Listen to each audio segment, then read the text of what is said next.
kukniemy na herb, to widzimy, co mamy śląskiego Adlera i polskiego Adlera. I to wskazuje na historię.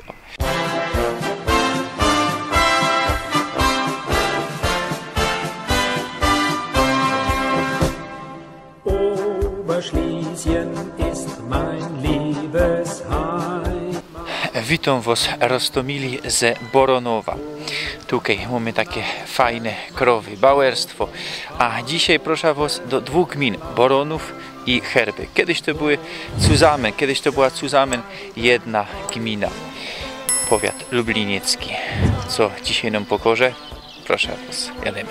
Gmina Boronów i gmina Herby leżą w okresie lublinieckim. W gminie Boronów kwateruje ponad 3000 personów, a w gminie Herby około 7000 personów. W skład gminy Boronów w okrom tej wsi wchodzą Zumpy, Dębowogóra, Grojec i Hucisko, jako też przysiłki, Doły, Sitki i leśniczówki, Cielec i Szklonohuta. W skład gminy Herby w okrom ich wchodzą Lisów, Wolszyna, Kalina, Hadra, Chwostek, Tanina i Łebki. Do 1993 roku do gminy przynależała też miejscowość Boronów. Miejscowości bez statusu sołectwa to Brasowe, Braszczok, Szczyrykopy, Drapacz, Głąby, Kieszki, Kolonio Lisów, Łynk, Mochała, Niwy, Łoleksiki, Łotrzyńsie, Pietrzaki, Piłka, Pustkowie, Turza. Niektóre place leżą w historycznej Małopolsce. W cenzusie wszechobecnym ze 2011 roku 27% personów kwaterujących w okresie lublinieckim zadeklarowało śląską narodowość. W absztymungu ze 20 marca 1921 roku większość mieszkańców wylowało tutaj za Polską. Place te dokuplowano do Rzeczpospolitej Polskiej w ramach autonomicznego województwa śląskiego. Place te leżą około 60 km na północ od Katowic. W Boronowie mamy drzewiany kościół. Kościół nie byle jaki, rzekniecie, widzieli, żeście już moc kościołów, moc też drzewianych kościołów, ale ten jest większy. To już po kolei. Pierwszy kościół powstał tu w 1291 roku. 100 lat nie skorzej z gorą. Ten kościół postawiono w 1611 roku. Pod wezwaniem świętego Andreasa, apostoła był pierwotnie. Nie skorzej we XVIII stuleciu pomieniono wezwanie na Matki Boskiej Różańcowej i tak je do dzisiaj. Turm powstał 5 lat nie skorzej po tym, jak wybudowano kościół. Pierwotnie reskirowali tutaj Francmany ze Krakowa, nie skorzej Dominikany ze Bytumia, a potem Francmany ze Anaberu. Dzisiaj jest to kościół diecezjalny. Co jeszcze mamy tutaj ciekawego? Co wyróżnia ten kościół od innych? I on dosyć srogi, jeśli się rozchodzi o drzewiane kościoły, ale jest on też zbudowany na planie krzyża greckiego, a nie łacińskiego. I to był pierwszy tego typu kościół na Górnym Śląsku. O co się rozchodzi? Krzyż grecki, krzyż równoramienny. W odróżnieniu od krzyża łacińskiego, kaj transept jest krótszy od nawy głównej. Tutaj nawa główno i transept są równej długości. Dryny mamy wyposażenie renesansowe i barokowe. To już werci się tutaj przyjechać i obejrzeć ten kościół. Dzisiaj Boronów to dorf i nie ma zbyt wielu pomieszkańców. Ale w XIX stuleciu była to druga największa miejscowość na ziemi lublinieckiej. Po Lublińcu. Lubliniec liczył ponad 2000 pomieszkańców, a tutaj było prawie 2000 pomieszkańców. Dzisiaj te place kojarzą nam się ze Zielonym Śląskiem, albo jak to powiedział Gustaw Morcinek, ze Białym Śląskiem, o czym rzekł godał łońskiego tajlika przy Lublińcu. Ale kiedyś były to place industrialne. Tutaj fungowały gruby ród żelaza i kuźnie, kaj robiło ponad 100 personów. Kiedy je założono? Nie wiadomo. Na Zicher istniały już we połowie XVII stulecia, bo mamy w dokumentach zapis, co interesowały się nimi persony z Tarnowskich Gór. Dotarliśmy do Cielca. Cielec to dzisiaj osada leśno nie zamieszkało. Choć widzimy tam leśniczówka i widzimy, że ktoś tam chyba mieszka jednakoż. W XIX stuleciu mieszkało tu pora familiów, które było leśnikami tutaj. Był też tutaj pałacyk, który przynależał do familii Hohenlohe z Koszęcina, zbulony we 1945 roku. Familia Hohenlohe hodowała też tutaj Daniele, a ja tu widział jakiś małego sornika albo coś i głowy życie wiele. Tu mamy tych lasów, mocka lasów. Naprawdę Lubliniec i okolice to zieleń, to lasy. Drugą taką miejscowością, osadą leśną, kaj dzisiaj nikt nie mieszka, jest Szklano Huta.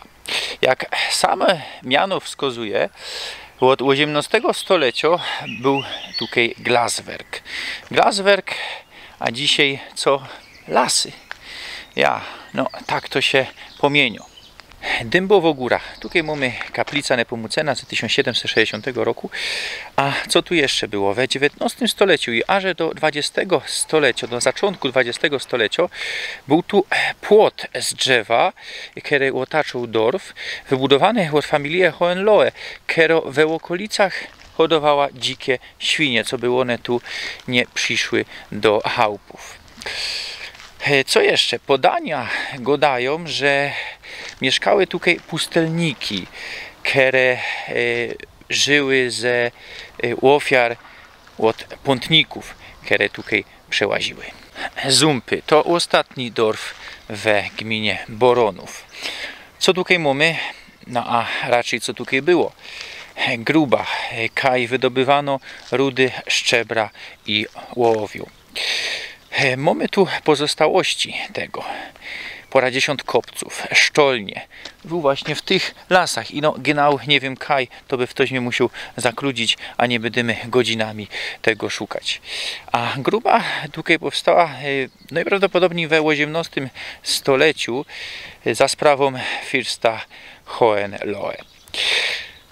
Słuchajcie, gmina Boronów jest gminą partnerską gminy na południu Górnego Śląska we Cieszyńskiej Tajli, Komorni, Lochotka. A tam był niedawno Kamil Nowak ze kanału Widzę to tak. Polecam wam ten film, bo też richtig fajne place, a mnie jeszcze z kamerą tam nie było. A tam jakiś fajny traktor Ursus i mamy richtig fajnisty dorf. A tam Valeron, Mercedes W24, Golf trójka. No, fajnie tu. Herby. Dzisiaj jedna miejscowość. No ale kiedy kukniemy na herb, to widzimy, co mamy śląskiego Adlera i polskiego Adlera. I to wskazuje na historię, bo nowe herby były kiedyś polskie, no dalej są polskie, a stare herby są śląskie. Dopiero w 1954 roku pokuplowano nowe herby i stare herby. I we nowych, i we starych herbach był Banchow. No tu mamy we starych herbach ten Banchow. Nowe herby przodzi mianowane polskimi herbami. Stare herby przodzi mianowane śląskimi herbami. Jeszcze przodzi nowe herby to ruskie herby, a stare herby, śląskie herby to preußische herby, pruskie herby. Tu aż do 1922 roku była granica polsko-śląska. No ale historia, kiedy się to napoczynało? W 1194 roku, kiedy to śląski hercog ściepnął zwierzchność od princepsa krakowskiego. Od wtedy mamy granica. Księstwo łopolskie tutaj, a tam księstwo małopolskie. Księstwo opolskie, no toż śląskie, górnośląskie. Tu były roztomajte nieskorzy księstwa i bytomskie i tak dalej, bo te księstwa się kuplowały, rozłączały, toż byda godą księstwo śląskie. Nieskorzej w 1320 roku Łokietek odbudowuje państwo polskie. Toż tam w nowych herbach mamy Królestwo Polskie, tu dali mamy księstwo śląskie. I tak to je, aż do 1793 roku, kiedy to Prusy rozbierają Rzeczpospolita i we drugim rozbiorze herby nowe znajdują się w pruskim landzie. No i tu mamy zusammen. Nie mamy granicy wtedy na krótko od 1793 roku, no ale takie coś trwa do 1807 roku.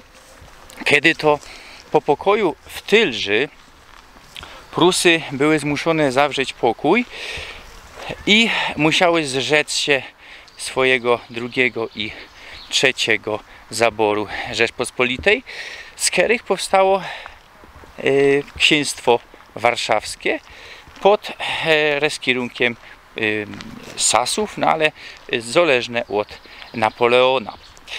Kiedy Napoleon padł w 1815 roku, powstało Królestwo Polskie pod kierunkiem ruskiego cara. Po kongresie wiedeńskim, toż ze byłych ziem księstwa warszawskiego powstało Królestwo Polskie, królem je car. I te królestwo teoretycznie trwa do 1916 roku. W 1915 roku przesuwał się front I wojny i w 1916 roku, 5 listopada, kaiser austriacki, wtedy austriacko-madziarski i kaiser pruski majstrują Królestwo Polskie. Toż mamy granica zaś Królestwo Polskie, no ale pod kierunkiem tych kaiserów niemieckiego i austro-madziarskiego i prowincjo śląsko, bo od 1815 roku były tu Prusy jako prowincjo, prowinc Schlesien, prowinc Schlesien i łopolskie rejencjo łopolsko, bo wtedy jeszcze nie było prowinc Oberschlesien. Przodzi możemy też powiedzieć, w 1871 roku Niemcy powstało II Reich niemiecki, Imperium niemieckie i Prusy stawają się jego tajlą. No to z kuli Prusów to się wszystko majstruje, no ale możemy powiedzieć, że Prusy, no ale też cesarstwo niemieckie. Mamy taką granicę. Trochę żech to pomotloł, prawda? No ale idziemy dalej. Czyli mamy ten 1918 rok. Potem Rzeczpospolita odzyskuje nieprzynależność, a tutaj mamy dali Niemcy i plac abstimmунgowy. Aż do 1922 roku, kiedy to te place przechodzą pod kierunek II Rzeczpospolitej Polskiej w ramach autonomicznego województwa śląskiego. Tam w nowych herbach mamy co? Tam mamy województwo kieleckie. I tak to trwa aż do 1939 roku. W 1939 te place nowych herbów były w generalnym gubernatorstwie. To były place okupowane od niemieckiego nazistowskiego kierunka. Tutaj mamy taki ring i dynkmal, na którym jest szrajbnięte chwała bohaterom poległym za wolność Polski. Niestety nie możemy tutaj wleźć, bo je w remoncie. Jak mniemam, tutaj w 1913 roku za czasów pruskich postawiono dynkmal ku zocy poległych we bitwie pod Lipskiem. I we stolecie tej bitwy narodów pod Lipskiem wystawiono ten dynkmal. Czemu bitwa nacyjów tam pod Leipzig, Lipskiem na ziemiach niemieckich? Bo biły się tam roztomajte nacyje. Co to była? Co to było? Bitwa, koalicje antynapoleońskie, czyli Prusów, Austrioków, Szwedów, Rusów, Wielkiej Brytanii i o landach, bo w tych landach pomieszkiwały persony roztomajtej narodowości. I oni biły się przeciwko Napoleonowi. To była największa porażka Napoleona właśnie w tym 1813 roku w październiku. No i Ślązoki biły się tam przeciwko Napoleonowi i też przeciwko Polakom, bo większość Polaków biła się po zajcie Napoleona. No toż, bo mieli księstwo warszawskie, o którym żech godał, aż do 1815 roku. I w 1925 roku przemieniono ten dynkmal na dynkmal powstańców śląskich, jak to mianowano, czyli to są powstańców polskich. No, tak to musimy mianować. Wiemy, lata 1919, 20, 21, Śląsko-wojna domowa, albo też polskie powstania na Górnym Śląsku, albo też wojna polsko-niemiecko na Górnym Śląsku, albo też polsko-ekstraoperacyjo-militarno na Górnym Śląsku. I kaj biły się i Ślązoki, autochtony, no ale też moc Polaków z Zabrnicy, z Zaprzemszy, nawet z Lwowa biło się z tymi, którzy chcieli zachować status quo ze Ślązokami niemieckiego ducha.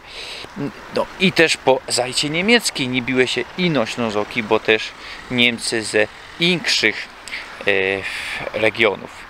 No ja, tak to było, to jest durś historio tako cyganiono, my musimy to odkłamywać. Jeszcze nie roz byda godą, nie roz byda godą o śląskiej wojnie domowej. Jako to było? Większość nie chciała do Polski. No, wiemy, te place znodły się akurat we Polsce, no ale już konsegrali zostały w Niemcach. Śląsk w 1922 roku potajlowano i no, ten potajlunek zniknął w 1945 roku, a Śląsk dalej jest potajlowany, no bo tajla śląska znajduje się pod czeskim reskierunkiem. Lisów. Tutaj w 1844 roku na mocy umowy pomiędzy Prusami a Rusyją transportowano we obydwie zajty uciekinierów, dezerterów, żebraków, którzy citli ze Rusyję. I to była jedyna taka granica, jedyny przechód graniczny na Górnym Śląsku, kaj to się odbywało. W XIX stuleciu założono tutaj Glaswerk, 3 piece fungowały, 3 piece do wytopu rudów. Toż była to industrialna miejscowość, tak jak Inkrze, no a dzisiaj zielono, Stow, rzeka, o tej rzece jeszcze zaroski powiem coś i słyszycie, jako to szumi i jadymy dalej jeszcze jeden dorf. Tanina, jeszcze jedną miejscowość we gminie Herby. Co tu mamy? Landschaftowy park Lasy nad Górną Liswartą. Powstały w 1998 roku. Nie mamy go ino tukej, mamy go we inkszych wsiach, bez których my przejeżdżali. Był on tam, kaj my byli, kaj był ten Stow i tukej. Siedziba parku dyrekcyjo mieści się we wsi Kalina. Kiedyżek wam nie pokazał, ale kajżech przejeżdżał. Ja, piękny Śląsk, zielony Śląsk, mono niekierzy powiedzą, a tu prawie nic nie ma. No i też pierwszy raz je we tych placach, na tych placach. No, są richtig place, kaj je coś ich więcej, no ale właśnie ja chcę penetrować ten Śląsk, pokazywać wam i też uczyć się czegoś. I mam nadzieję, że korzy coś od siebie wyciągnie, a ci spoza Śląska, którzy myślą, że śląskie ino czarny, to kolejny roz podkreślą śląskie zielony. Właśnie tu, szczególnie tu, obejrzyjcie. I jeszcze raz podkreślą to, co dzisiaj żegodą, tutaj kiedyś były place industrialne. Gruby, rudy roztomajte wydobywano, to co żegodą. A dzisiaj prawie nie ma na pierwszy rzut ślepia po tym tropów. No i jeśli ktoś chce na grzyby, no to myślę, że tutaj na podzim będzie dobry plac ku tym. Dziękuję wam za dzisiaj, abonirujcie mnie, subskrybuj, knefel, dzwoneczek, Facebook, Instagram, filujcie i mam nadzieję, że jeszcze nie raz ze mną wybierecie się na rajza po Górnym Śląsku. Adieu.